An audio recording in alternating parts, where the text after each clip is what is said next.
Gamit ang mga bangka, isa-isang inilikas ng mga otoridad ang mga residente mula sa iba't ibang mga barangay sa bayan ng Kalasyaw sa Pangasinan. Mula bata hanggang matatanda, lahat inilikas. Abot dibdib na kasi ang level ng tubig sa ilang mga barangay. Dahilan para maging ang mga sanggol na ito inilagay sa batya habang inililikas. Ayon sa Kalasyaw MDRRMO, 5 mga barangay sa bayan ang nakakaranas ng malawakang pagbabaha. Dulot ito ng pag-apaw ng Marusay River. Sa ngayon, nasa 215 na pamilya o higit 800 mga individual ang nananatili sa mga evacuation center. Wala naman po tayong any untoward incident or significant damages pa na natatanggap sa ngayon. Ang ano lang po natin ngayon is yung pag-apaw po ng ilog na naging cause po ng flooding doon sa ating mga mabababang lugar.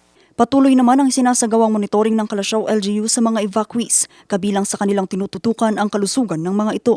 Meron naman po tayong mga naka-duty na from our health office doon po sa ating sports complex at nag-iikot din po yung ibang mga health personnel po natin doon sa mga identified po na evacuation centers para po masigurado na matugunan po at ma-check po yung ating mga kababayan na inilikas, lalong-lalo na po yung mga vulnerable individuals. Personal ring minonitor ni Kalasyaw Mayor Patrick Karamat ang ilang mga ilog, maging ang mga barangay na apektado ng baha. Pinakamalalim na naitala po nating pagbaha dito or umabot po tayo ng 5 feet at yung iba po lagpas tao po.